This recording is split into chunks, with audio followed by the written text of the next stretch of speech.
አሁን ባለንበት ጊዜና ዘመን ብሶተኝነት ከተጠያቂነት ይበልጥ ይመረጣል።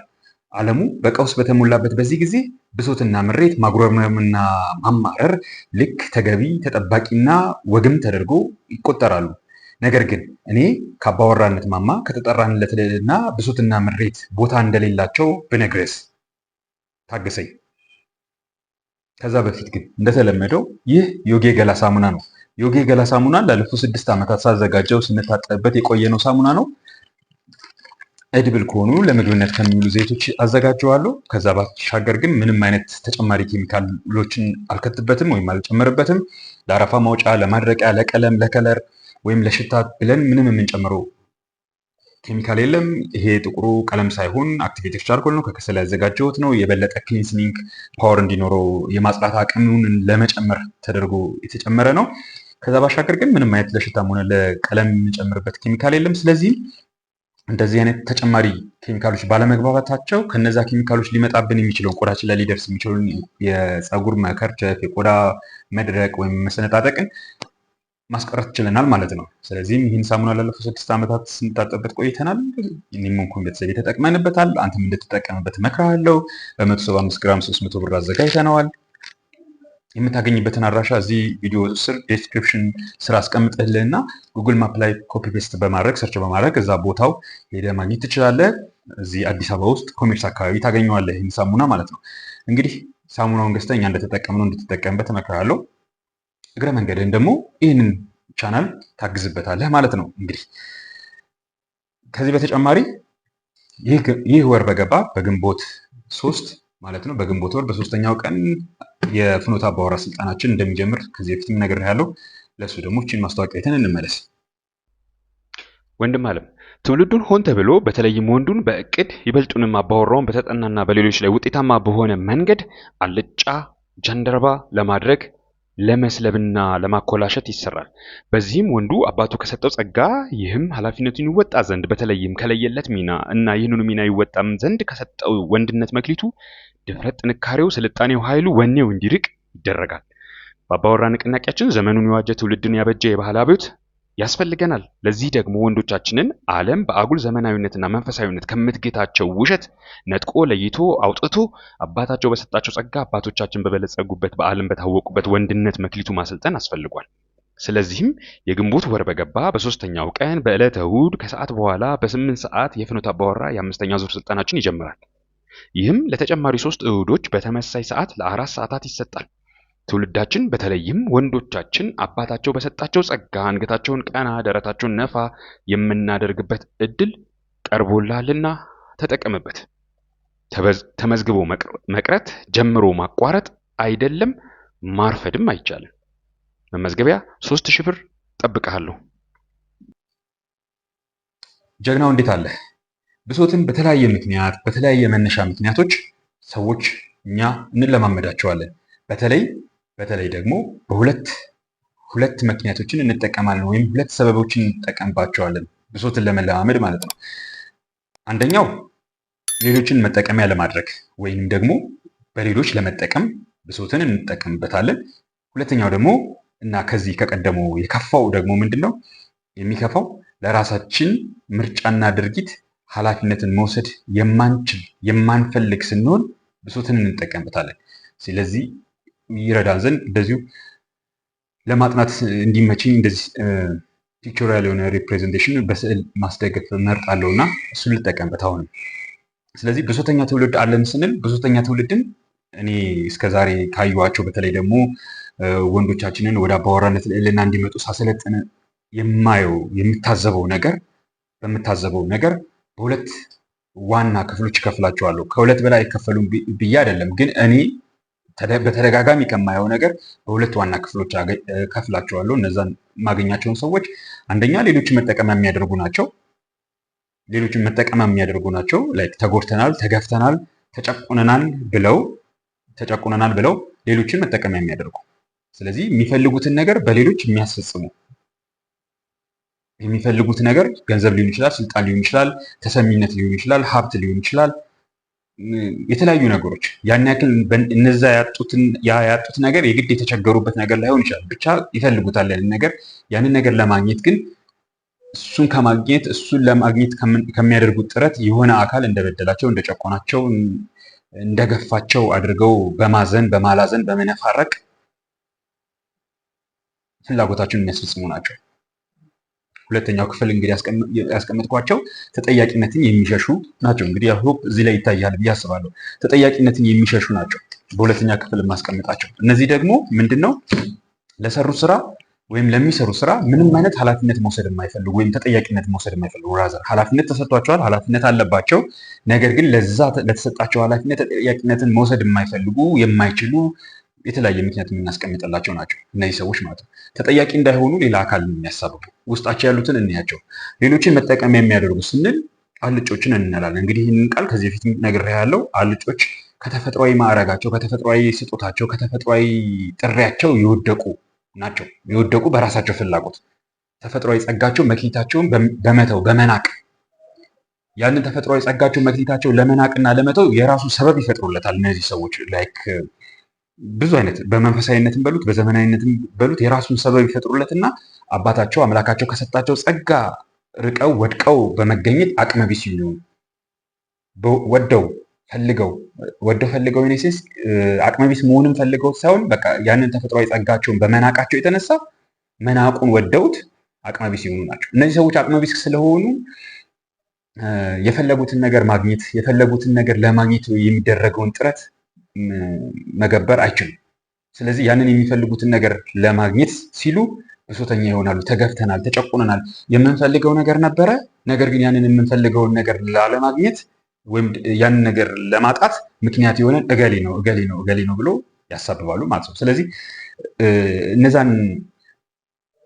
እነዛን ጨቆኑን ብለው የሚያስቡትን አካላቶች በማሳበብ እነሱ ላይ ጣታቸውን በመጠቆር እነሱን በመውቀስ በመክሰስ እነሱን ምናልባትም ተጠያቂ በማድረግ የሚፈልጉትን ነገር ለማግኘት ይሞክራሉ። እናንተ ናችሁ የጨቀናቻቸው፣ እናንተ ናችሁ የወሰዳችሁባቸው ተብለው እንዲሰጣቸው ይፈልጋሉ ማለት ነው።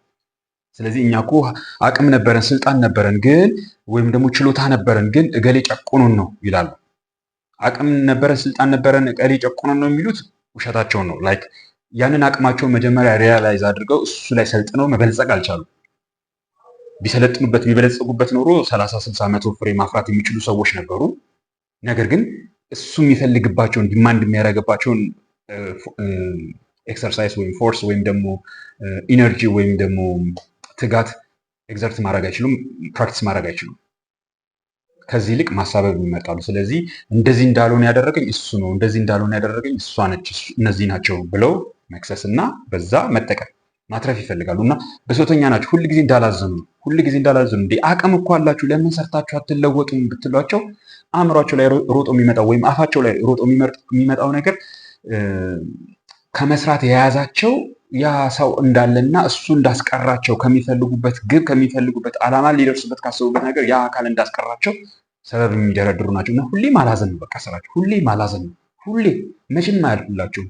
ላይክ አለፈላቸው ብትሉም በቃ አለፈላቸውና አገኙ የሚፈልጉትን ነገር እንኳን አገኙ ብትሉም ባገኙት ነገር ደስተኛ አይሆኑም። ምክንያቱም ደስተኛ እንዳይሆኑም ደስታቸውን የቀማቸው ደግሞ ሌላም አካል አለ። አሁንም እንደዛ ናቸው እና ሆዳደሮች የሚቀጥሉት ናቸው።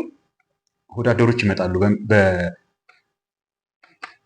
በቀጣይነት። ሆዳደሮች ደግሞ እነዚህ ላይክ ኢንተርሚዲየሪ ናቸው፣ በመካከል ላይ ያሉ ናቸው። በመካከል ላይ ናቸው ያሉት በአልጮች እና ቀጣይ በሚመጡት መካከል ማለት ነው።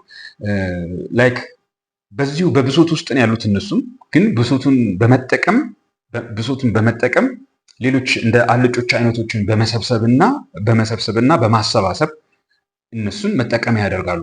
በአልጮቹ ስም ለምሳሌ ተቋማትን ይከፍታሉ። በነዛ ብሶተኛ በሆኑ አልጮች ስም ማለት ነው። ተገፍተዋል፣ እነዚህ የማህበረሰብ ክፍሎች ተበድለዋል፣ እነዚህ የማህበረሰብ ክፍሎች ተጎድተዋል፣ እነዚህ የማህበረሰብ ክፍሎች ተጨቁነዋል የሚል የጭቁኖች ስብስብ የሆነ ላይክ ኤንጂኦ ሊሆን ይችላል ተቋማትን ይከፍታሉ።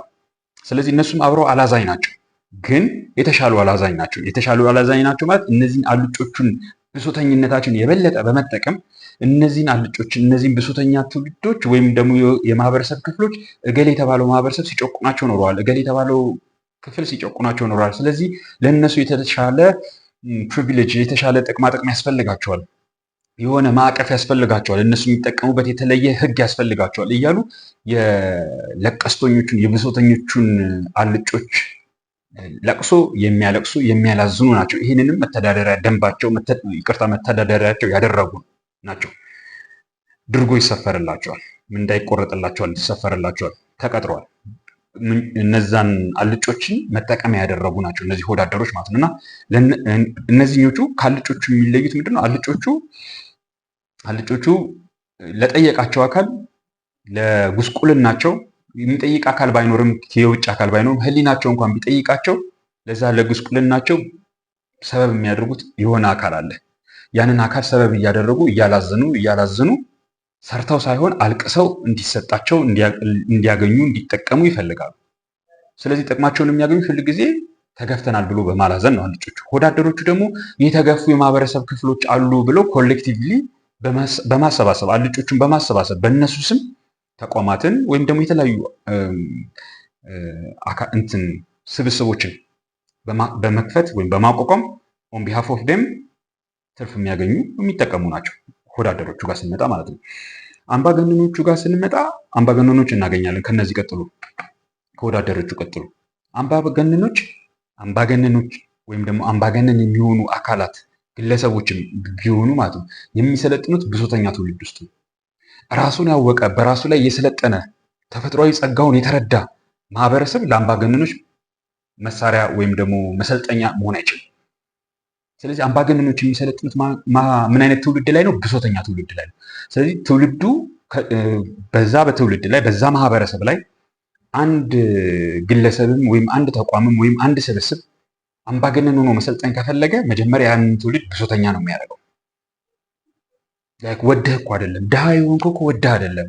ይሄው እነዚህ አይነት ፊውዳል ስርዓቶች፣ እንደዚህ አይነት ካፒታሊስት ስርዓቶች፣ እንደዚህ አይነት ሃይማኖት ተቋማት፣ እንደዚህ አይነት ምናምኖች በዝባዦች ባሉበት ዓለም ውስጥ ወይም ደግሞ አገር ውስጥ ወይም ደግሞ ከባቢ ውስጥ አንተ መቼም ብትሰራ አያልፍልህም። ስለዚህ ወደህ አይደለም። ድሃ መሆንህ የአንተ ስንፍና ውጤት አይደለም። የአንተ የአመለካከት ችግር አይደለም። የአንተ ችግር ሳይሆን የነዚህ የነገሌ ችግር ነው። ስለዚህ እኔን ብትመርጥ እኔ በአንተ ላይ እንድሰለጥን ብታደርገኝ እነዚህን ፈንቅዬ አባረርልሃለሁ፣ ድራሻቸውን አጥፍቼ ከድህነት አወጣሃለሁ፣ ዘወትር ከማዘን ከማላዘን ከመነፋረቅ ከማልቀስ ነፃ አወጣሃለሁ፣ ነፃነትን ታገኛለህ ይላሉ። ያ ላለበት ክስረት፣ ላለበት ጥፋት፣ ላለበት ድህነት፣ ላለበት ጉስቁልና ራሱን ተጠያቂ ማድረግ የማይፈልገው ቀድሜ እንደጠቀስኳላችሁ ተፈጥሯዊ ጸጋውን አባቱ አምላኩ የሰጠውን ተፈጥሯዊ ጸጋ ኤክሰርሳይዝ ከማድረግ ይልቅ እሱን ቀብሮ በድህነቱ ላይ የሚያላዝነው ድህነትን ያመጣብኝ እሱ ነው፣ እንዳላድግ የከለከለኝ እሷ ነች፣ እንዳልከብር ያደረገኝ እሱ ነው፣ እሷ ነች እያለ የሚጠቁሙ ማህበረሰብ ክፍል እውነት ይመስለዋል። ያንን ለቀስተኝነቱን ብሶተኝነቱን የበለጠ አግራቪት ያደርጉለታል። እነዚህ ሰዎች ያባበሱለታል። እኮ ድሮም እኮ ወደህ አይደለም፣ እኔም እኮ ወድጄ አይደለም ብዬ አስብ ነበር። አዎ ድሮም እኮ ወደህ አይደለም፣ ስለዚህ ምን ይሻላል? ስለዚህማ በአንተ ላይ እንድንሰለጥን እድሉን ስጠን። እነዚህ ፈንቅለን እንድንጠላቸው፣ እነሱም ፈንቅለን እንድንጠላቸው ገንዘብ ያስፈልገናል፣ ሀብት ያስፈልገናል፣ ንብረት ያስፈልገናል፣ መሳሪያ ያስፈልገናል፣ ብዙ ነገር ያስፈልገናል። ስለዚህ እነዚህ ነገሮች ስጠን እና ይሄ አልጫው ማህበረሰብ ታዲያ በወዳደሮቹ አማካኝነት በተለይ ተቆለጳጵሶ ተሸምኖ ተሞሽሮ ለአምባገነኖቹ ሲሳይ ይሆናል። ምን ያደርጋል? ገንዘቡን ይገብራል፣ ጊዜውን ይገብራል፣ ይሄ ነገር ይቀረፍልኛል ብሎ ንብረቱን ይገብራል፣ ዋሬቨር ያለውን በሙሉ ይገብራል። ተዉት፣ ቁሳዊ ነገሩ ምናምን አይደለም፣ ልጆቹንም ጭምር ይገብራል። ለነዚህ ለአምባገነኖች ምን እንዲያደርጉለት ያ እሱም ራሱ ጣት ሲጠቁምባቸው የነበሩትን እነዚህም አምባገነኖች በደንብ የተጠቀሙበትን ከሱ ያተረፉበትን ካፒታላይዝ ያደረጉትን ምን እነገሌ ናቸው ጨቋኝ ብለው የነገሩትን እሱን ይገለብጡልኛል ብሎ አምባገነኖቹ ዜዶን ኬር ስለ ትውልዱ እነዚህ አምባገነኖች ስለ ትውልዱ ምንም ጉዳይ አይሰጣቸው። ማኒፌስቶ ቀርጸው ያመጡለታል። መመሪያ ደንብ ቀርጸው ያመጡለታል። በትክክል ጨቋኙ ማን እንደሆነ እገሌ የተባለው ማህበረሰብ፣ እገሌ የተባለው ሃይማኖት፣ እገሌ የተባለው ግለሰብ፣ እገሌ የተባለው የሰው ዘር እሱ ነው ጨቋኝ። እሱ ከምድረ ገጽ እስካልጠፋ ድረስ አንተ ነፃነትህ መቼም አይመጣም። ሀብት ቢኖርህም ደስ ብሎ አትበላውም፣ ብትበላውም አይጠጋህም። ሰውነት አይሆንህም። ስለዚህ እሱ መጥፋት አለበት ብለው በስነ ስርዓት ማኒፌስቶ ቀርጸው ወይም ደግሞ መመሪያ መተዳደሪያ ቀርጸው ይሰጡታል። እውነት ይመስለዋል። ኃላፊነት መውሰድ አይፈልግም ለራሱ ህይወት። ብሶተኛ ነው፣ አልቃሻ ነው፣ ለቀስተኛ ነው። ያንን ለቀስተኝነቱን ነው በደንብ እነሱ የተጠቀሙበት። ስለዚህ እውነት ይመስለውና ይሄ ነገር የሚቀረፍለት መስሎት የሚቀረፈው ራሱን ቢያቅ ኖሮ ተፈጥሯዊ ጸጋውን ቢረዳ ኖሮ አምላኩ የሰጠውን ነፃነት ተፈጥሯዊ ነፃነት ቢያውቀው ኖሮ በሱ ነፃ ይወጣ ነበር። ግን እነሱም እንዲያውቀው አይፈልጉም። እሱንማ ካወቀው ነፃ ወጣ። የእነሱ አምባገንነት ቦታ አይኖረውም። አምባገነን መሆንም አይችሉም። ስለዚህ እነዚህ አምባገነኖች ብሶተኛ ትውልድ ይፈልጋሉ። በዛ ብሶተኛ ትውልድ ላይ ነው የሚመገቡት። ምግብናቸው የሚያገኙት ብሶተኛ ትውልድ እስካለ ድረስ ነው። ብሶተኛ ትውልድ ከደረቀ አምባገነኖች በረሃብ ይሞታሉ፣ በጥም ይሞታሉ። ምግባቸው እሱ ነው፣ ብሶተኛው ትውልድ ነው። እሱ ላይ ነው ፊድ የሚያደርጉት። ስለዚህ ብሶተኛ ትውልድ እንዲኖር ይፈለጋል። በነገራችን ላይ ብሶተኛ ትውልድ ከድሮ ይልቅ አሁን ላይ ተባብሷል። ምክንያቱም አምባገነን መሆኑ የሚፈልጉ በተለያየ መንገድ በትውልዱ ላይ አምባገነን መሆኑ የሚፈልጉ ተቋማትም ግለሰቦችም ስላሉ ማለት ነው። ሶሻል ሚዲያውም ብሶተኛ ትውልድን ያስፋፋብን አይደለ? ስለዚህ አምባገነኖቹ በዚህ መልክ ብሶተኝነትን ያስፋፋሉ ማለት ነው። ብሶተኛ ትውልድንም አምባገነንን ይወልዳል። አምባገነን የሆነን ግለሰብ ወይም ተቋምን ይወልዳል። ለሆነበት በህይወቱ ለሆነበት ጉዳይ ኃላፊነት ከመውሰድ ተጠያቂ ራሱን ከማድረግ ይልቅ ብሶተኛ የሆነ ትውልድ ሲስፋፋ ከነሱ ውስጥ ትንሽ የገባቸው ሰዎች ወዳደር ይሆናሉ። ያንን ብሶተኛ ትውልድ እየሰበሰቡ በሱ ስም ተቋማትን እየከፈቱ ለዚህ ለተጨቆነው ማህበረሰብ፣ ለዚህ ለጭቁኑ ማህበረሰብ የተለየ ጥቅም ያስፈልጋል። ለምሳሌ ለሴቶች የተለየ ጥቅም ያስፈልጋል። ምክንያቱም ለረጅም ጊዜ ወንዶች ሲበዘብዟቸው ነበር እና የተለየ ትምህርት ስርዓት ያስፈልጋቸዋል። ትምህርት ተምረው ነጥብ ባያመጡም ለነሱ የሚቀመጥ ኮታ ያስፈልጋቸዋል። ምክንያቱም ወንዱ ለእስከዛሬ ሲጠቀምበት ኖሯል። ይህንን እድል ያንን ነጥብ አምጥተው ኮሌጅ ይገባሉ። ኮሌጅ ገብተውም ደግሞ የሚመረቁበት ነጥብ ለነሱ የተለየ ኮታ ያስፈልጋቸዋል። እንዲሁም ደግሞ ኮሌጅ ከተመረቁ በኋላ ስራ ሊቀጠሩ ሲል እንዲሁም ደግሞ እዛም የተለየ ኮታ ያስፈልጋቸዋል። ሎተሪ ቢወጣ ለሴቶች የተለየ ኮታ ያስፈልጋቸዋል። የቤት እድል ቢገኝ ለሴቶች የተለየ ኮታ ያስፈልጋቸዋል። በቃ እንደዚህ ከዚህ የሚያተርፉ ወዳደሮች አሉ። ለሴቶች አስበው አይደለም እነዚህ ተቋማት ወይም ደግሞ ግለሰቦች ለሴቶች አያስቡ። ዜዶን ኬር አባውት ውመን ለሴቶች አያስቡ። ይልቁንስ ግን በእነሱ ሰበብ ሆዳቸውን ከርሳቸውን የሚሞሉ በአፍጢማቸው የተደፉ ስለሆኑ እንጂ። ይሄ በማህበረሰባችን ውስጥ በደንብ ያለ ነው። ኤንጂኦዎች ጋር ብትሄዱ፣ የግብረሰናይ ድርጅት የሚባል የሚቋቋሙት ጋር ብትሄዱ፣ ሁሉንም ማለት አይደለም ግን ብዙዎቹ ጋር መታዘብ ትችላላችሁ። ህፃናትን እንረዳለን፣ ሴቶችን እንረዳለን ይላሉ እንጂ እውነት ግን እየረዷቸው ነው? እውነት ለህፃናት አስበው ለሴቶች አስበው ነው? መርምር ውስጥ ኤንጂኦ ሰርታችሁ የምታውቁ፣ እኔ ጥቂት ጊዜም ሰርቻለሁ። ሰርታችሁ የምታውቁ ሰዎች ይህን ነገር ታዘቡት እስቲ። ያ እንደዛ ነው። በሁለተኛነት የምናገኘው ብሶተኛ ትውልድን ለሁለት ከፍለን እያየን ነው። ሌሎችን መጠቀሚያ የሚያደርጉ ናቸው የመጀመሪያዎቹ። ሁለተኛው ክፍሎች ደግሞ ከተጠያቂነት የሚሸሹ ናቸው። የቀደሙት ሌሎች መጠቀም የሚያደርጉ ናቸው። አት ኤኒ ታይም የሆነ ቦታ ላይ ሲገኙ የሆነ ጥቅም ማግኘት ይፈልጋሉ። ያንን ጥቅም ለማግኘት ግን የሚጠይቀውን ማንኛውም የጉልበትም፣ የአእምሮም፣ የወኔም፣ የልብም፣ የመንፈሳዊ ጥንካሬም ዲማንድ ሰፕላይ ማድረግ አይችሉም። ያንን ፎርስ ኤግዘርት ማድረግ አይችሉም። መጣር አይፈልጉም። ስለዚህ ያንን የሚፈልጉትን ነገር ለማግኘት ማላዘን ስራቸው ነው ብለው ያለቅሳሉ። ምን ሆንክ? ይህን ነገር ላገኝ ፈልጌ ነበር፣ ግን ካለብኝ ጫና የተነሳ ከመደፋቴ የተነሳ እንዴት አድርጌ ያገኘዋል? ኦኬ፣ ስለዚህ ለሱ የተለየ ፕሪቪሌጅ ያስፈልጓል ብለው መጠቀም ብቻ ይፈልጋሉ። እንደዛ ማለት ነው አይደል? ሁለተኞቹ ተጠያቂነት የሚሸሹ ናቸው። ተጠያቂነትን ከናካቴው ይሸሻሉ። ብሶተኛ ትውልድ ስናሳድግ ትውልዱ ብሶተኛ እንዲሆን ስናደርገው በህይወቱ ለሚሆነው ነገር ተጠያቂ መሆን አይፈልግም። ኃላፊነት እንዳለበት ያውቃል። ከኃላፊነቱ የተነሳ ከዛ ከግዴታው የተነሳ ተጠያቂነት እንደሚመጣ ያውቃል። ነገር ግን ልክ ተጠያቂነቱ ሲመጣ ሰበብ ያቀርባል። እንያቸው። የመጀመሪያዎቹ ምስኪኖች ናቸው። ምስኪኖችን ያው እንግዲህ በዝርዝር ከዚህ በፊት ነግሬያቸዋለሁ። በስልጠናችን ውስጥ ግማሹን ክፍለ ጊዜ የሚወስዱ ናቸው። ምስኪንነት ከውስጣችን እስካልወጣ ድረስ መቼም ውጤታማ ስኬታማ ትውልድ ማፍራት አንችልም። ምስኪኖች ከሰው ዘንድ ተወዳጅነትን ይፈልጋሉ፣ ተቀባይነትን ይፈልጋሉ፣ ይሁንታ ማግኘትን ይፈልጋሉ። ስለዚህ በየትኛውም አጋጣሚ ያንን የሚያሳጣቸውን ያንን ያሳጣናል እናጠዋለን፣ ያሳጣናል ብለው የሚያስቡትን ነገር ሁሉ አቮይድ ማድረግ ይፈልጋሉ ወይም ማስወገድ ይፈልጋሉ። ስለዚህ የሆነ ድርጊት ተፈጽሟል፣ በእነሱ ኃላፊነት በእነሱ ሪስፖንሲቢሊቲ ስር ነው። ይህን ነገር ለምን እንደዚህ ሆነ? ማን ነው እንደዚህ ያደረገው? በእርግጥ ኃላፊነቱ የኔ ነበረ። ነገር ግን ማምጣት ይጀምራል ሰበባቸው ማለት ነው። ሰበባቸው ወይ አጋንንት ነው፣ ወይ የሆነ የውጭ አካል ነው፣ መንግስት ነው። ያው የውጭ አካል ነው እሱማ፣ አጋንንት ነው ወይ መንግስት ነው ወይ የሃይማኖት ተቋማት መሪዎች ናቸው፣ ወይም ደግሞ በሽታቸው ነው። እንደዚህ ስለሚያደርገኝ እንደዚህ ስለመሆን እኮ ነው። ይህንን ከራሴ ስንፍና ራሴ ተግቼ ባለመስራት ምክንያት የመጣ ነው አይሉ። ምክንያቱም እንደዛ ካሉ ተቀባይነትን እናጣለን፣ ተወዳጅነትን እናጣለን፣ ከዚህም የተነሳ አቦ የሚለን ሰው እናጣለን ብሎ ያስባሉ። በተለያየ ምክንያት ምስኪንነት ይገኛል። ይህን እንግዲህ ያው የምስኪንነት ስልጠና ውስጥ የምታገኙት ነገር ነው። ቁም ነገሩ ግን ምስኪኖች ለስራቸው ኃላፊነት መውሰድ ተጠያቂ መሆን አይፈልጉም። ኃላፊነቱን ተቀብለው ከዛ በኋላ ኃላፊነት ይወስዳሉ። ደስ ብሏቸው ነው የሚወስዱት። ምክንያቱም ሪስፖንሲብል ሲቲዝን ናቸው እንዲባሉ ይፈልጋሉ። ኃላፊነት የሚሰማቸው ትውልዶች ናቸው እንዲባሉ ይፈልጋሉ። የኃላፊነት ማዕት ይሰበስባሉ። እንደሱ አይነት መንፈሳዊ ሰው ይታል። የኃላፊነት ማዕት ይሰበስባሉ። የኃላፊነት ማዕት ይሰበስቡና ብዛት ያለው ኃላፊነት ማዕት ብዙ ኃላፊነቶችን ይሰበስቡና ግን በአንዱም ተጠያቂ መሆን ግን አይፈልጉም።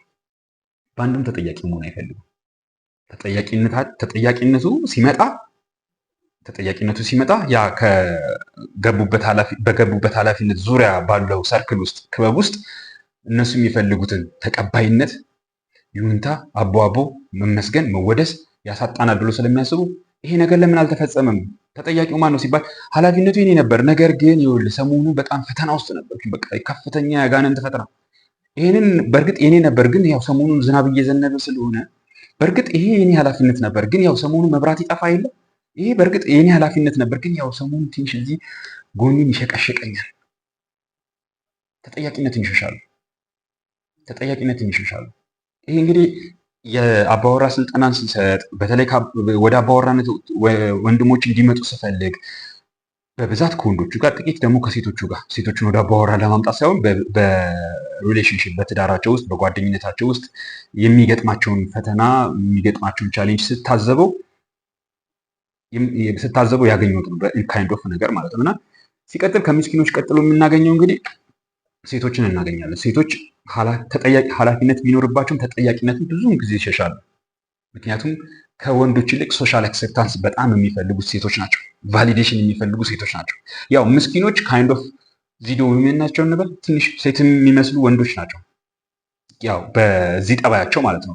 እንደ ወንድ በተለይ ደግሞ ለትልቅ ኃላፊነትና ለትልቅ ዓላማ እንደተጠራ ወንድ ማለት ነው። ሀገር እንደሚመራ፣ ትዳር እንደሚመራ፣ ማህበረሰብ እንደሚመራ፣ ቤተሰብ እንደሚመራ ወንድ ኃላፊነትን እንደተሰጠው ወንድ ተጠያቂነቱንም የሱ እንደማድረግ ከማድረግ ይልቅ ምስኪን ወንዶች ማለት ነው። ምስኪኖች ያንን ተጠያቂነቱን አይፈልጓትም፣ ይሸሿታል። በዚህም ከሴቶች ጋር ይመሳሰላሉ። ምስኪኖች ከሴቶች ጋር ይመሳሰላሉ። በነገራችን ላይ ምንም ጥርጥር የለውም። ይሄ ምናልባት ካስፈለገ ሌላ ቪዲዮ ሰራበታል፣ ሌላ ጊዜ በደንብ በዝርዝር ማለት ነው። ምስኪኖች ከሴቶች ይመሳሰላሉ። አንዱ የሚያመሳሰላቸው ነገር ይሄ ነው፣ ተጠያቂ መሆን አለመፈለጋቸው። ኃላፊነትን አይወስዱም አይደለም፣ ኃላፊነትን ይወስዳሉ፣ ተጠያቂ ግን መሆን አይፈልጉም። ሴቶችም እንደዛ ናቸው፣ ኃላፊነት ይወስዳሉ፣ ተጠያቂ መሆን ግን አይፈልጉም። ይሄ ለምን ሆነ? እሱ ብሎ አንተ ነካ፣ አንቺ ነሻ መባባልን ይፈልጋሉ። ሴቶች እንደዛ ናቸው፣ ተጠያቂነትን ይሸሻሉ። ስለዚህ ተጠያቂነትን የሚሸሽ ትውልድ ብሶተኛ ትውልድ ነው ማለት ነው። ብሶተኝነትን ይፈጥራል። እሱ ኃላፊነት አለበት ግን ተጠያቂ መሆን አይፈልግም። ስለዚህ እሱ ነው ብሎ ማላዝን ይወዳል ማለት ነው። ለዛ ነው በትዳራችን ውስጥ ወይም በወንድና ሴት ሪሌሽንሽፕ ውስጥ ወንዱ የበለጠውን ጫና የሚሰጠው የበለጠው ጫና እሱ ላይ የሚያርፈው ተጠያቂ እንዲሆን እሱ ላይ የሚያርፈው ተጠያቂነቱ እሱ ላይ የሚያርፈው ለዛ ነው። ባይ ዲፎልት እሷ ተጠያቂ ራሷን ማድረግ አዳምና ሔዋንን ብናነሳ መጀመሪያ እሷ በዛኛው አሳበች፣ ከዛ አዳምም ደግሞ ተከትሎ አሳበች። ካይንድ ኦፍ እንደዛ ተጠያቂ መሆን አይፈልግም። ኃላፊነት አለብኝ ግን ተጠያቂ መሆን አንፈልግም። ስለዚህ ተጠያቂነትን የሚሸሹ ቀጥሎ ህፃናትን እናገኛለን። ህፃናት ተጠያቂነትን ይሸሻሉ። አይደለ? ተጠያቂነትን ይሸሻሉ። ምክንያቱም ይፈራሉ። ተቀባይነትን በጣም ነው የሚፈልጉት አይደለ? ልክ እንደ ምስኪኖቹ ናቸው፣ ወይም ቀጥሎም ደግሞ እንደ ሴቶቹ ናቸው። በቤተሰቦቻቸው ዘንድ በእናትና በአባቶቻቸው በአባትና በእናታቸው ወይም ደግሞ በወንድም እህቶቻቸው ዘንድ ተወዳጅነት ይፈልጋሉ። ጥሩ ልጅ መባልን ይፈልጋሉ። የማያጠፋ መባልን ይፈልጋሉ። የማያስቸግር መባልን ይፈልጋሉ። እሱ እኮ ጥሩ ልጅ ነው መባልን ይፈልጋሉ። ያችን ስም ማጣት አይፈልጉም። ያችን ስም ማጣት መጠላትን ነው ብለው ያምናሉ፣ ወይም ደግሞ እንደዛ ነው የሚያስቡት አይደለ? እንጠላለን። እናትና አባታቸው ደግሞ ከጠሏቸው የት አባታቸው ይገባሉ? ይህን ማለት እንግዲህ ኮንሽስ በሆነው ጭንቅላታቸው ያን ያክል መርምረውት አይደለም። ሰብ ኮንሽስሊ ግን ካለማወቅ ካለማወቅ የምላችሁ መሀይም ከመሆን ሳይሆን ገና ከልጅ ከመሆን የተነሳ ካለመብሰል የተነሳ ሰብኮንሽስ ማይንዳቸው ውስጥ የሚኖረው ነገር የሚፈጠረው ነገር ነው እና በእናትና በአባት መጠላት አይፈልጉም። በቤተሰብ አባላቱ መጠላት አይፈልጉም። ምክንያቱም ዓለማቸው ያቺ ነች። ከዛ ውጭ ሌላ ዓለም አያውቁም። እናት ከጠላችው ያንን ልጅ፣ አባት ከጠላው ያንን ልጅ የት አባቱ ይሄዳል? ውስጡ የሚያስበው እንደዛ ነው። ሌላ ዓለም የለውም። ዓለሙ እነሱ ናቸው። ከነሱ ውጭ ሌላ ዓለም አያውቅም። ስለዚህ በእነሱ ዘንድ መጠላትን አይፈለግም እና ማንኛውም ተጠያቂ ሊያደርገው የሚችለውን ነገር ይሸሸዋል። አቢ ይህችን ልጅ ጠብቃት፣ ታናሹን ጠብቃት፣ እሺ አደራ ተብሎ ዞር ብላ እናት እስክትመጣ ድረስ ያቺ ትንሿ ልጅ ሄዳ ሌላ ጥፋት ውስጥ ብትገባ ማነው ለምን እንደዚህ ሆንክ? ኃላፊነቱን ተቀብሏል። ተጠያቂ ግን መሆን አይፈልግም። ስለዚህ እኔ እንደዚህ ሳረግ እንደዚህ ብላ ብርጭቆ ማን ሰበረው? እኔ እንደዚህ ሳረግ እንደዚህ ብዬ ሳስቀምጠው እንዲህ ተሸራቶ እኔ አይደለሁም፣ ይሄ እንትኑ ጠረጴዛው ነው። ተጠያቂ መሆን አይፈልግም አይደለ? እነዚህ ተጠያቂነትን የሚሸሹ ናቸው። ህፃናት ግን ብሶተኛ ናቸው፣ ሴቶች ብሶተኛ ናቸው ብለን አናስቀምጠውም። ግን ቱ ሳም ኤክስቴንት ኃላፊነት ኖሮባቸው ወይም ኃላፊነት ተሰጧቸው ተጠያቂነቱን ቫሊዴሽን ላለማጣት ሆን ብለው እየሸሹት በሄዱ ቁጥር፣ ይህንንም ደግሞ ኮንሽስሊ እያደረጉት በሄዱ ቁጥር ብሶተኛ ትውልድ ናቸው እንላቸዋለን፣ ወይም ብሶተኛ ናቸው። ስለዚህ ብሶተኛ ትውልድ ጋር ስንመጣ ማህበረሰባችን ብሶተኛ ትውልድን የሚያስፋፋ ከሆነ ያ ማህበረሰብ ያ ትውልድ እየጠፋብን እየማሰነብን ነው የሚሄደው። ምክንያቱም ተጠያቂነትን አምኖ መቀበል መቻል አለበት። ኃላፊነት እስካለበት ድረስ ተጠያቂነትን አምኖ መቀበል መቻል አለበት። ተጠያቂነትን እስከሸሸ ድረስ፣ ተጠያቂነትን እስከራቀ ድረስ፣ ከተጠያቂነት ራሱን ለማንጻት ለማራቅ በሞከረ ቁጥር ያ ትውልድ ጠፊ ትውልድ ነው የሚሆነው። አሁን ወደ አባወራነት ስልጠና ስንመጣ ታዲያ ወንዶቻችን አባወራ ለመሆን ከፈለጉ ወይም ደግሞ አንተ ወደ አባወራነት መምጣትን ስትፈልግ ከብሶተኝነት መራቅ መቻል አለብህ። በአንተ ህይወት የሚሆነው ነገር ሁሉ የአንተ ጥረት ውጤት ነው። ከስንፍናም ሊሆን ይችላል፣ ከትጋትም ሊሆን ይችላል። ስለዚህ የሚሆንብህ ነገር ሁሉ እንደዛ ነው መባል ያለበት። ስለዚህ አንተ ያንን ኦን ስታደርግ፣ ያንን ተጠያቂነቱን ስትቀበል፣ አምነህ ስትቀበል ለለውጥ ቅርብ ትሆናለህ። ተጠያቂነቱን ግን ስትሸሸው ወይም ደግሞ ሰዎችን ማኒፕሌት አድርገህ በሰዎች አድቫንቴጅ ለመውሰድ በሞከርክ ቁጥር አንተ ራስህን እንደ ተጎጂ ቆጥረህ ማለት ነው ወደ አባወራነት ልዕቀት ማማ መድረስ አትችልም። ወደ ሰውነት ማማ መድረስ አትችልም።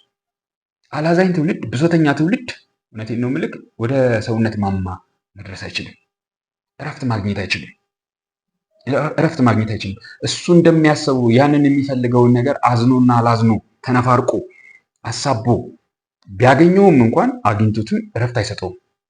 ብሶተኛ ትውልድ ይዘን የትም መድረስ አንችልም። ሀገር አንቀይርም። አሁን ሶሻል ሚዲያችን እያስተማረን ያለው ብሶትን ነው። ለእኛ ህይወት በእኛ ህይወት ውስጥ እየሆነ ላለው ነገር እኛ ራሳችንን ተጠያቂ ማድረግ አንችልም። በመንፈሳዊ ህይወታችንም በዓለማዊ በሴኩላር ዓለሙ እኛ ራሳችንን ተጠያቂ ማድረግ ብንችል ኖሮ ለለውጥ እንነሳለን። ኢንስቴድ ኦፍ ብሶተኝነትን ከሚያስተምሩን፣ ብሶተኝነትን ዘወትር ከሚጮሁብን ሚዲያዎች ወይም ደግሞ ሶሻል ሚዲያዎች፣ ማህበራዊ ትስስር ገጾች ይልቅ ራሳችንን እንድናይ መስተዋት የሚሰጡን፣ ራሳችንን እንድናይ እውነት የሆነ መስተዋትን የሚሰጡን ሶዛት በዛ ውስጥ ራሳችንን አይተን ራሳችንን የምናሻሽልበት የምናሳድግበት ዘወትር ወደ እድገት የምንተጋበትን ነገር የሚያሳዩን ማህበራዊ ትስስር ገጾች ላይ እንሄድ ነበር። ዩቲዩብን በሉት፣ ቲክቶክን በሉት፣ ፌስቡክን በሉት፣ ቴሌግራምን በሉት፣ ሌላዎቹ። ነገር ግን አሁን እንደዛ አይደለም እየተማርን ያለው፣ ብሶትን ነው እየተራገበልን ያለው። ስለዚህ በዛ ውስጥ ከብሶተኛ ትውልድ የሚጠቀሙ አካላት ይኖራሉ። ማኒፕሌት ማድረግ የሚፈልጉ ሌሎችን ማኒፕሌት ማድረግ የሚፈልጉ አካላት ብሶተኝነትን ያስፋፋሉ። ራሳቸውን ብሶተኛ ሆነው ይገኛሉ። አልጮቹ፣ ወዳደሮቹ፣ አምባገነኖቹ ብዬ እንደጠቀስኳቸው ማለት ነው። እንደሚንታይም ደግሞ ተጠያቂነትን የሚሸሹ ደግሞ ትውልዶችም ደግሞ እየተስፋፉ ይመጣሉ አይደለም። ምስኪኖች ተጠያቂነትን አይፈልጉም፣ ይሸሻሉ።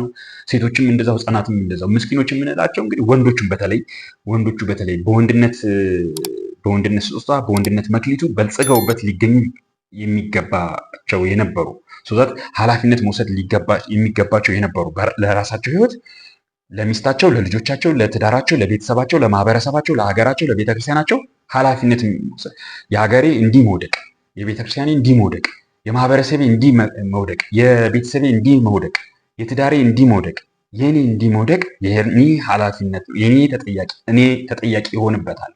ኃላፊነቱ የኔ ነው፣ ተጠያቂ እሆንበታለሁ። ስለዚህ ደግሞ መስተካከል አለበት። መስተካከል ካለባቸው አሁን የዘረዘርኳቸው እኔ መስተካከል አለብኝ። ስለዚህ ከዛሬ ጀምሮ ይሄ ነገር በእኔ መጀመር አለበት። ከዛሬ ጀምሮ እኔ መስተካከል አለብኝ እንጂ በአጋንንት፣ በውጭ ተቋማት፣ በኤንጂኦዎች፣ በሴቶች በምናምን እያሳበብኩ አልቀጥልም። መፍትሄ አይመጣም። ይልቁንስ እንደዛ ባደረግኩ ቁጥር ያ እንደዛ መሆኔ ለሌሎች ጥቅም ይውላልና ቀደም እንዳልኳችሁ ለአምባገነኖችና ለወዳደሮች ጥቅም ይውላልና እነዚህ አካላት በደንብ ብሶተኛ እንደሆን በሚዲያ ላይ የፈተፈቱ ያቀርቡልኛል። ብሶተኝነቴ እንዲፋፋም ማለት ነው። ይኸውልህ ይሄ እኮ ነው የገፋ ጨቋኝህ እኮ ይሄ ነው። ይሄ እኮ ተነቅሎ ቢወድቅ ነቅለ መጣል ብቻ አይደለም፣ ቀብረ ላዩ ላይ ቤትን ካልሰራህበት መቼም እረፍት አይኖርም እያሉ ይነግሩናል። እኛም እንወደዋለን። ኃላፊነት መውሰድ፣ ተጠያቂ መሆን አንፈልግም። ለራሳችን ተጠያቂ መሆን ስለማንፈልግ አንተን የጎዳ እገሌ ነው የሚለኝን አካል መስማት እፈልጋለሁ፣ መርጣለሁ። ወንድም አለም ወደ አባወራነት እንድትመጣ ስፈልግ ተፈጥሮህን እንድታውቅ፣ የተሰጠህን ጸጋ፣ የተሰጠህን መክሊት እንድታውቀው ፈልጋለሁ። ያንን ስታውቀው አንድ እርምጃ ነው ከብሶተኝነት ለመውጣት። ምክንያቱም ያ ትጥቅ እንዳለ ስታቅ የፈለግከውን ነገር በራስ ጥረት ለማግኘት ትሞክራለህ፣ ትጥራለህ። እንደሚንታይም ደግሞ በዛ ሂደት ውስጥ የሚገጥምህን ፈተና ኦን ማድረግ ትጀምራለህ። ይሄኔ ነው ብለህ ያንን ገንዘብ ማድረግ ትጀምራለህ።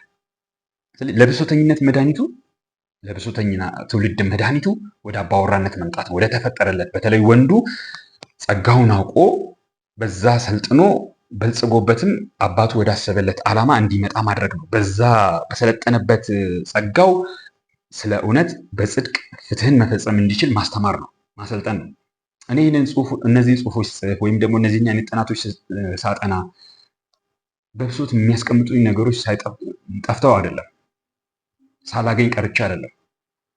ማማረር ምርጫ ባደርግ፣ ማላዘንን ምርጫ ባደርግ እስከዛሬ ያነበብካቸውን ወይም ደግሞ እስከዛሬ የጻፍኳቸውን ከ2500 በላይ ጽሁፎች ፌስቡክ ላይ ባልጻፍኩኝ ነበር፣ ቁጭ ብዬ ባላዝን ኖሮ። ምክንያቱም ብዙ ነገር አጥቻለሁ። በረጅም ዓመት የደከምኩበትን ትዳሬን አጥቻለሁ፣ ሀብት ንብረቴን አጥቻለሁ፣ ከልጆቼ ጋር መኖር አጥቻለሁ፣ ኔሚት ብዙ ነገር። ከዛ በኋላም ደግሞ የተለያዩ ስራዎችን ለመስራት ሞክሬ ብዙ ገንዘብ አጥፍቻለሁ። ስነሳ ስወድቅ እነዛን እያነሳሁኝ እነዛን እየጠቀስኩኝ ቁጭ ብዬ ማላዘን እችላለሁ። እንደዚህ አስቤ ነበር ግን መች መስራት ይቻላል፣ ይሄ መንግስት እያለ እንደዚህ አስቤ ነበር መስራት ይቻላል፣ እንደዚህ አይነት ነጋዴዎች እያሉ ይሄን አስቤ ነበር መች መለወጥ ይቻላል፣ እንደዚህ አይነት የሃይማኖት መሪዎች እያሉ እንደዚህ አይነት ነገር አስቤ ነበር መች መለወጥ ይቻላል፣ ሴቶች እያሉ ወይም ደግሞ ሌላም ይህንን እየጠቀሱ ማላዘን ይቻል ነበር። ይሄ ከተጠያቂነት ለመሸሽ የማረገው ጥረት ካልሆነ በስተቀረ ኃላፊነቱ እኔው ጋ ነው፣ ተጠያቂነቱ እኔው ጋ ነው። እኔን ግን አያሻሽለኝም። አሁን እኔ ባለሁበት ሁኔታ ኢነርጀቲክ ሆኜ ወኔ ኖሮኝ ድፍረት ኖሮኝ ጥንካሬ ኖሮኝ መስራትና መለወጥ አልችልም ነበር ማለት ነው። ነገር ግን ብሶተኛ ስላልሆንኩኝ ቁጭ ብዬ ማላዘንን ስላልመረጥኩ ምንም እንኳን ብዙ እንቅፋት የሆኑ ነገሮች ከፊቴ ቢቀመጡም ብዙ ወደኋላ የሚጎትቱኝ ነገሮችን ቢኖሩ እነዛን ሁሉ አልፌ ግን መስራት እንድችል ያደረገኝ ከብሶተኝነት እንድርቅ ራሴን በማሰልጠኔ ነው እንጂ ብሶተኛ የሚያደርገኝ ነገር አጥቻ አልነበረም። ብሶተኛ መሆን ከፈለግን በህይወታችን ብዙ ብሶተኛ የሚያደርጉ ነገሮች አሉ። ግን ያ ምንም ጀብድ የለውም። ምንም ጀብደኝነት አይደለም። አልጫነት ነው። እንደውም ቀድሜ እንደጠቀስኩት አልጫነት ነው። ተፈጥሮን አለማወቅ፣ የተሰጠህን ጸጋ አለማወቅ፣ የተፈጠርክለትን ዓላማ አለማወቅ። እያንዳንዱ ቀን ተጨማሪ እድል ተደርጎ ሲሰጥ ዜር ሳምቲንግ እግዚአብሔር በአንተ ውስጥ መስራት የሚፈልገው ነገር እንዳለ አምነህ መሰማራት አለብህ። ፈተና የለም ወይ? በጣም ብዙ አለ። መከራ የለም ወይ? በጣም ብዙ አለ። ግን መከራውም አብሮ እኛ የምናድግበት እኛ የምንሰለጥንበት ፕራክቲሱ ነው፣ አብሮ ኤክሰርሳይሱ ነው፣ አብሮ ልምምዱ ነው፣ አብሮ እኛ ያለሱ አናድግም፣ ያለሱ አንሰለጥንም። ስለዚህ ገና ለገና የምፈልገው ነገር አለ ብዬ አእምሮ ውስጥ አስቤ ያንን የምፈልገውን ነገር ለማድረግ አንድ እርምጃ ስራመድ ፈተና ሲገጥመኝ ጣቴን እየጠቆምኩ አጋንንት ነው፣ መንግስት ነው፣ ጠላት ነው፣ ኤንጂኦ ነው፣ ሴቶች ናቸው እያልኩኝ መቀመጥ ያ አልጫነት ነው። ከተጠያቂነት ራስን ማሸሽ ነው። ስለዚህ ብሶተኛ ትውልድን ማስቀረት መቻል አለብን። ብሶተኛ ትውልድን ማስቀረት የምንችለው ደግሞ አሁን እንደነገርኩ ወደ አባወራነት ተፈጥሯችንን ወደ ማወቅና በሱ ወደ መሰልጠን በሱ ወደ መበልጸግ በመምጣት ነው። መቼም እስከዛሬ ስጽፍ 2500 ጽሁፎች ስጽፍ ምናልባት ከዛ በላይም ስጽፍ የገጠማችሁ ሰዎች ያነበባችሁ ሰዎች አብዛኞቹን ያነበባችሁ ሰዎች ካላችሁ ምስክር መሆን ትችላላችሁ። የትኛውን ቦታ ላይ ሳላዝን አታገኙኝም። ይህን አጥቼ ቸግሮኝ ይህ ምናምን ብዬ ሳላዝን አታገኙኝም። ግን ብዙ አይነት ውጣ ውረዶችን አልፌያለሁ። ብዙ አይነት ውጣ ውረዶችን እነዛን ስጽፍ ላለመጻፍ ግን ሰበብ ሳይሆን እነዛ ይሆኑኝ እንዳውም ለመጻፍ ኢነርጂ ሆነውኛል። ምክንያቱም ያለኝን ሳስበው የተሰጠኝን ሳስበው ከፈተናዬ አንጻር በጣም ብዙ ነው። ፈተናዬ ኢምንትም ፈተናዬ እንዳውም የማድግበት ፊውል ነው መሆን ያለበት፣ የምቀጣጠልበት ፊውል ነው፣ ነዳጅ ነው መሆን ያለበት፣ ኢነርጀቲክ የሚያደርገኝ ሰውነቴ ውስጥ እየነደደን ንዴት የሚሆነኝ ድራይቭ የሚሆነኝ መሆን ያለበት። ይህ ትውልዳችን ከብሶተኝነት ማውጣት አለብን። በተለይ ዩቲዩብ ላይ የምትሰሩ ወንድሞቼ እህቶችም ሁኑ ብዙ ላይክ እና ሰብስክራይብ እንደምታገኙበት አውቃለሁ። ብሶትን በማውራት ተቆረጠ፣ ተፈለጠ፣ ተሰደዱ፣ ተገደሉ፣ ነደዱ፣ ታሰሩ ማለትን ግን ራሳችሁንም ሆነ ትውልድን እያጠፋችሁ ነው። ብሶተኛ ትውልድን በማድረግ ምንም ቁም ነገር አይሰራም። ምንም ግዳጅ አይፈጽምም። ብሶተኛ ትውልድ ግዳጅ አይፈጽምም። በነገራችን ላይ ብሶተኛ ትውልድ በብስጭት ሄዶ እሳት ውስጥ ይገባል። ያ ደግሞ ምንም ሰማዕትነትም አይባልም፣ ጽድቅም አይሰራም፣ ፍትህም አያመጣም። ምክንያቱም በብሶት ነው እንጂ የገባው አስቦበት ያ ብሶቱን ወደ ንዴቱን ደግሞ ወደ ቁም ነገር ወደ ስኬጁል ተደረገ ቅደም ተከተል ወዳለው ፕሮግራም መርሃ ግብር መስርቶ እሱ እንኳን ቢያልፍ ሰውየው እንኳን ቢያልፍ ሌላ ሰው ተቀብሎት የሚቀባበለው ርዕይ አልሰራበትም። በዛ ንዴቱ ብስጭቱ በብስጭት ተስፋ ቆርጦ ሄዶ የእሳት ሲሳይ መሆን ምንም ጽድቅ አይሰራም፣ ፍትህንም አያሰፍንም። ስለዚህ ይህን እንድታስተውሉ ትፈልጋሉ። በተሰጠው ጸጋ ወደ ተጠራለት ዓላማ የሚጓዝ የሚኖር በመንገዱ ላይ የሚገጥመውን ፈተና እንደሚያሳድገው አምኖ የሚገጥመው የሚጋፈጠውና የማያላዝንም ነው። አባወራው ምስኪን ተቀባይነትን ለማግኘት ሲል የትኛውንም ውድቀቱን ለራሱ ተጠያቂ አድርጎ አያቀርብም። የትኛውንም ውድቀቱን በአጋንንት ሊያሳብብ ይችላል፣ በሴቶች ሊያሳብብ ይችላል፣ በህፃናት ሊያሳብብ ይችላል፣ በመንግስት ሊያሳብብ ይችላል፣ በምንም ሊያሳብብ ይችላል፣ በቆመ እንጨትና ድንጋይም ሊያሳብብ ይችላል። ተጠያቂነትን ስለማይፈልግ እንግዲህ ትውልዳችንን በተለይም ማህበረሰባችንን ከእርሱም በተለይ ወንዱን፣ ምክንያቱም ወንዱ አባወራ ነውና አባት፣ ባህል፣ ወንድ ራስ የሚሆን ነውና ቤተሰቡን፣ ሚስቱን፣ ቤተሰቡን፣ ልጆቹን፣ ማህበረሰቡን፣ ሀገሩን ሊመራ ያለው ነውና ስጦታውን እንዲያቅ ማሰልጠን ግድ ይለናል። የተሰጠ ነገር ይሄ ነው። በተለይ በወንድነት መክሊቱ የተሰጠ ነገር ይሄ ነው። ያ የተሰጠ ደግሞ እንደዚህ አይነት አቅም ይፈጥራል። አቅሙ እስከዚህ ድረስ ነው። ያ አቅም ደግሞ በኋላ በልጽጎ ግዳጅህን ብትወጣበት 30፣ 60፣ 100 ብዙ አይነት ፍሬ ያፈራል። በአይነትም በብዛትም ብዙ ማፍራት ይችላል ብለን በትጋት እንዲበለጽግበት በዛ ትጋት ውስጥ ሁሌ መነሳት ብቻ አይደለም፣ መውደቅም እንዳለ መውደቁ ኢትስ ፓርት ኦፍ ዳት ራውት የዛ መንገድ አካል ነው ብለን ልንነግረው ይገባል።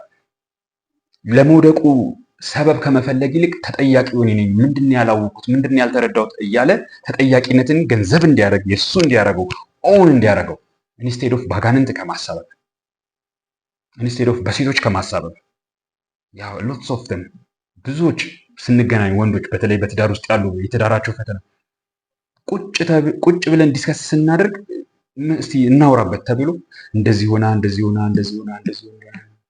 20፣ 30 ነገር ይደረደራል፣ ይጻፋል። እሺ ያንተ ጋር ያው የኔ እንዳለው ኖ ያንተ እንዳለው ነው አይደል? እሱ 20 ነገር ሲዘረዝር 30 እና 40 ማውጣት ይቻላል የሱን ድክመት። ምክንያቱም የትዳሩ ኃላፊነት፣ መሪነት፣ ራስነት እሱ ላይ ስለሆነ እሷ አልሆነችም ተብሎ የቀረበባት ክስ ሁሉ መልሶ ወደሱ ባክፋየር ማድረግ ይችላል። መሪ ነዋ፣ ራስ ነዋ። እንደዛ ነው የሚመጣው። ስለዚህ ተጠያቂ እንዲሆን ማሰልጠን ያስፈልጋል። ጽድቅና ፍትህ እንዲሰራበት፣ በእውነት እንዲቆምበት፣ ስለ እውነት እንዲቆምለት፣ በእውነት ስለ እውነት እንዲሞትም ማሰልጠን ያስፈልጋል። ማን ሊሰራው ነው ታዲያ? በማህበረሰባችን ውስጥ ኢፍትሐዊነት ተንሰራፍቷል። በማህበረሰባችን ውስጥ ኃጢአት እንደ ጉድ መጥቷል። በማህበረሰባችን ውስጥ እውነት ተክዶ አስመሳይነት፣ እውነትን ሊመሰክሩ ሊናገሩ በሚገባቸው አካላት እንኳን ተባብሶ ተገኝቷል አስመሳይነቱ። ስለዚህ ይህንን እኔና አንተ ካላስተካከል ነው ካላረም ነው ጭራሽ እንዳውም እኔና አንተ ብሶተኛ ሆነን የዚህ ቪክቲም ነን፣ ተጠቂ ነን፣ ምን አድርገን እናስተካክሏለን? እንዳው እሱ በኪነ ጥበቡ እንደው አንድ ቀን ሁሉንም ነገር ከነጭ ወደ ጥቁር ከጥቁር ወደ ነጭ እንደው አንድ ቀን ካልቀየረው በስተቀር ምንም ማድረግ አትችልም። ምንም እንዲህ ተያይዟል። በቃ ገበያው ከፖለቲካው፣ ፖለቲካው ከሃይማኖቱ፣ ሃይማኖቱ ከአጋንንቱ፣ አጋንንቱ ከምናምኑ ሁሉ ነገር የተሳሰረ ነው። ምንም ማድረግ አትችልም። እና ምንድነው መፍትሄው? ማላዘን። ያው በጸሎት ስበብ በልመና ሰበብ ይባላል እንጂ ማላዘን፣ መነፋረቅ እኛ ምንም ማድረግ አንችልም። አቅመቢስነት፣ አልጫነት ነው ይሄ። አንድም ደግሞ እኔ የዚህ ነገር ምንም ተካፋይ አይደለሁም፣ ለዚህ ጥፋት ምንም ኮንትሪቢዩት ያደረኩት አስተዋጽኦ ያደረኩት ነገር የለም፣ ተጠያቂ እንዳታደርጉኝ፣ ተጠያቂው እነንቶኔ ናቸው የሚለው አይነት ሽሽት። ስለዚህ ብሶተኛ ትውልድ ይዘን ለውጥ አናመጣም ወንድም ማለት ነው።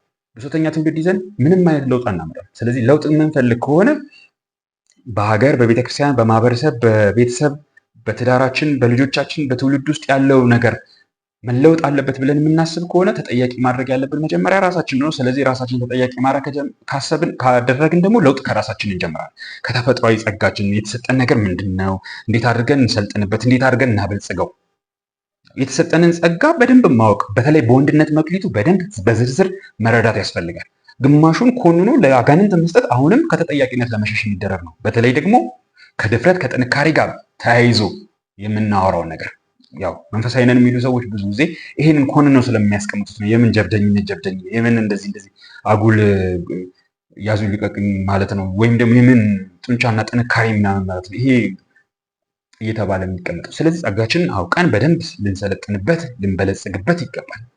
ያን ጊዜ ለትዳራችን ከራሳችን አልፎ ለትዳራችን፣ ለቤተሰባችን፣ ለማህበረሰባችን፣ ለሀገርም መትረፍ ይችላል። ያን ጊዜ ለውጥ እናያለን። በተረፈ ግን በይፋ ኮሌክቲቭሊ በስብስብ ቁጭ ብሎ በመላቀስ መኖር መፍትሄ አይሆንም። ዩቲዩብ ላይ ተከታይ ያስገኝ ይሆናል፣ ገንዘብ ያስበላ ይሆናል። ያው ብዙዎቹን ዩቲዩበሮች እናውቃቸዋለን አይደለ? እንደዛ ቆረጠው ፈለጠው በማለቱ ብዙ ተከታይ እኔ እኮ ትውልድ እያነቃው ነው። ትውልድ ማንቃተውና አንተ ከነቃ እስቲ ለውጥ አምጣ መጀመሪያ ራሱ ላይ ምንም አይነት ለውጥ የማያመጣ ቁጭ ብሎ አንድ ስክሪን አንድ ካሜራ ፊት ለፊት ቁጭ ብሎ የቀረበለትን መረጃ ቆለጳጵሶ የሰውን ነርቭ ማቆም እንደሚችል ፀጉር ማቆም እንዲችል አድርጎ በማቅረብ ትውልድ ማንቃት የሚባል ነገር የለም። ያ የነቃው ትውልድም ነቃው ብሎ የሚያደርገው ልክ እንዳንተው ነው። የዩቱብ አካውንት ከፍቶ ልክ እንዳንተው መጮህ ማስጮህ ስራው፣ ብሶትን ማስተማር ስራው። ይሄ ለውጥ አያመጣም። ብሶተኛ ትውልድ እያመጣ ነው ወንድም ማለት ምንም አይነት ተጠያቂነት የማይፈልግ ለስራው ምንም አይነት ተጠያቂ መሆን የማይፈልግ ብሶተኛ ትውልድ እያመጣ ነው። በዚህ ትውልድ ሀገርም ማህበረሰብም ቤተክርስቲያንም ትውልዱም አይቀየርም። ከድጥ ወደ ማጠን እንሄዳለን እንጂ ማህበረሰባችን እየጠፋ ነው፣ ትውልዳችን እየጠፋ ነው። ለዚህ መፍትሄው ምንም አንድና አንድ እኔና አንተ ከብሶት ወጥተን በብሶት ገንዘብ የምናገኝ ሆዳችንን የምንሞላም ከሆነ እሱን ተወት አድርገን ለሱ ንስሐ ገብተን እሱን ተጸጽተን ራሳችን ወደ መስራት አባታችን ምን ሰጠን? እዚህ ምድር ላይ እንደዚህ መራራ የሆነችውን ዓለም ለማጣፈጥ ምን እኔ ጋር አለ? እኔ ጋር ምንድን ነው ያለው? ስለዚህ ያንን ነገር እንዴት አድርጌ ልሰልጥንበት? እንዴት አድርጌ ላበልጽገው? ሱዛት እንዴት አድርጌ ደግሞ ለሌላው ልትረፍበት ትንሽ መሻሻል እንኳን እንዲመጣ እንደዛ አይነት ነገር ያው በተደጋጋሚ ከወንዶችን ለማሰልጠን በማደርገው ጥረት ተጠያቂ መሆን ብዙ ሰው አይፈልግም። እና ቀስ እያልኩኝ የምነግራቸው ነገር ምንድነው፣ ለራሳቸው ስራ ተጠያቂ እንዲሆኑ እናታቸውም አባታቸውም የሆነ ተጽዕኖ አድርገው ሊሆን ይችላል። ማህበረሰብ የሆነ ተጽዕኖ አድርገው ሊሆን ይችላል። የወደዷት ሴት ሚስት ያደረጓት የልጆቻቸው እናት የሆነ ተጽዕኖ አድርገው ሊሆን ይችላል። መንግስት፣ ሃይማኖት ተቋማት ወይም ሌላው የሆነ ተጽዕኖ አድርገው ይላል። አቴንዶ ዘዴገን ራሳቸውን በመለወጡ ራሳቸውን ወደ ተፈጠሩለት ዓላማ ማንሳቱ የነሱ ስራ ነው። ባለመነሳቱ ውስጥም ያለው ተጠያቂነት አሁንም የነሱ ነው። ይህንን እነግራቸዋለሁ። ያው ብዙዎቹ ተጠያቂ መሆን ስለማይፈልጉ ይሸሻሉ። ተጠያቂነት አይፈልጉም። እዚህ ጋር ቁጭ ብዬ ሐሜት ባወራ ኖሮ ግን እንትና የተባሉት ሊቀ ጳጳስ እንደዚህ ያደረጉ፣ እንትና የተባለው መሪ እንደዚህ አይነት ወንብድና ሰርቶ፣ እንትና የተባለች አርቲስት ከእንትና ጋር ሸርሙጣ፣ ከእንትና ጋር ተፋታ፣ ከእንትና ጋር ተጋብታ ብል ኖሮ ብዙ ፎሎወር ይኖረዋል። አዎ ለምን? ትውልዳችንን ያንን ነገር እያስለመድ ነው ስለሆነ። የሰው ሐሜት ማውራት፣ የእኛ ህይወት አለመለወጥ፣ ጣታችንን በሌሎች ላይ መጠቆም፣ ብሶት ማውራት፣ ማልቀስ፣ ማላዘን፣ መነፋረቅ፣ ይህንን እያስተማረው ነው ስለሆነ እንጨምርበታለን። ሌሎችም ከዚህ ጋር የሚያያዙ ነገሮች አሉ። ላይክ ማስታወሻ ያዝኳቸው እንዳይበዛብን ለሌላ ጊዜ እናደርገዋለን። በርታልኝ ወንድም አለም። አይሆፕ ከብሶተኝነት እንደምትላቀቅ